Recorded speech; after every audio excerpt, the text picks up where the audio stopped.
So for this assignment, I decided that I would focus on emerging adulthood, which is 18 to 25 years of age. Specifically, I wanted to look at social media and Snapchat, just Snapchat for this assignment.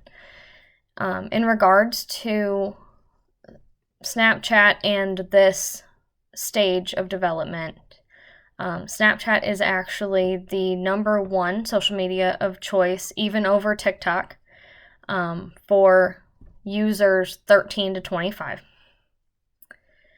About 34% of teenage users describe it as their preferred platform.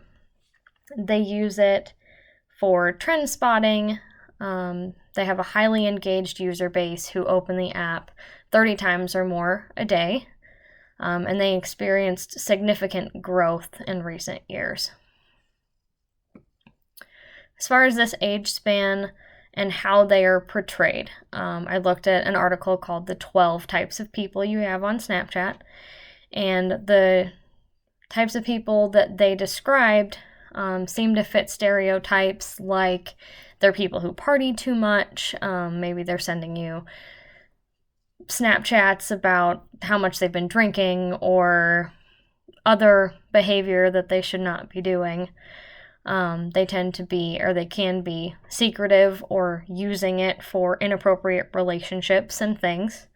Or they're showing off, whether that be their food, their travels, or the concert that they went to, or whatever. Is this a fair depiction of this part of the lifespan? Why or why not?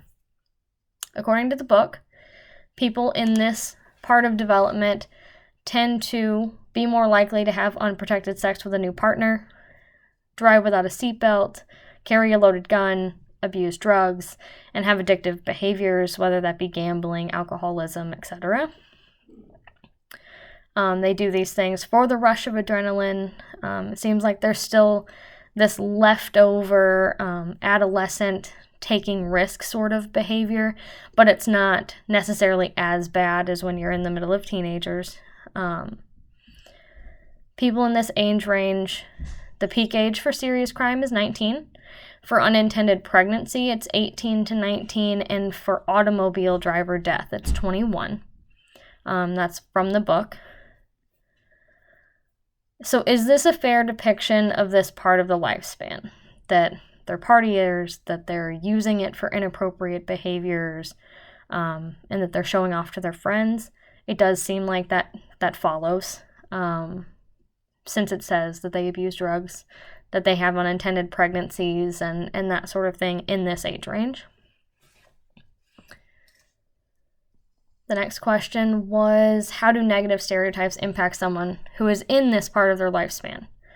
I think for everyone, a negative stereotype gives other people like a predetermined image of that person, which can negatively influence, how people see them and the social interactions. In this part of the adult development, those intimate relationships, that their romantic partner, their friendships, their family relationships, those are all very, very important. And negative stereotypes can have a negative effect on how those people interact with them.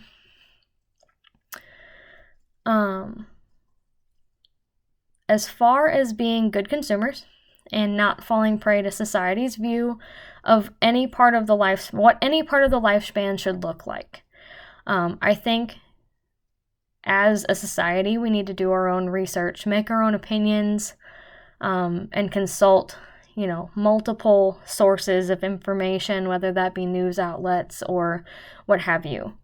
While I was doing my research, I actually found out that for this lifespan stage, that Snapchat is sometimes their main source of news information. There's a Discover component on the app now, which has stories or, just like short stories from outlets like BuzzFeed, CNN, National Geographic, and a lot of millennials actually utilize the app primarily for staying updated on current events. So I thought that was interesting.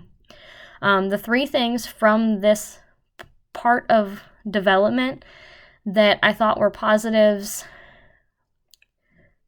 and kind of negatives for me. The first one was the intimate relationships, or that intimacy versus isolation stage. Most couples in this age range are delaying marriage, opting for cohabitation instead, or having like casual relationships instead. For me, that was the opposite. We ended up getting married when I was 19 and he was 21, so we were both in that emerging adulthood stage. I see this as a positive, even though it's not the norm, because it's given me now 12 years to grow and develop together with my spouse instead of, finding ourselves separately and whatnot. And we kind of have. We've individualized as well, but we've been able to see each other go through that. The second thing that's important is friendships. And for us, I think this was a little more difficult. We have a couple of close friends, but for the most part, we lost contact with our friends from high school. We had trouble making friends because my husband was in the military and we moved around a lot. Like, we made friends just as fast as we ended up losing friends because they were moving away or we were moving somewhere else, or, that sort of thing. And I think, like, developmentally, that definitely had an impact on us because we didn't have maybe as many of these close relationships as we should have in that time. And it took us really until we were in middle adulthood now to start to make those relationships. And the last thing is college. Since we did everything sort of backwards. We had kids first when we were teenagers, then we got married when we were emerging adults, now we're in middle adulthood, and I'm still in college.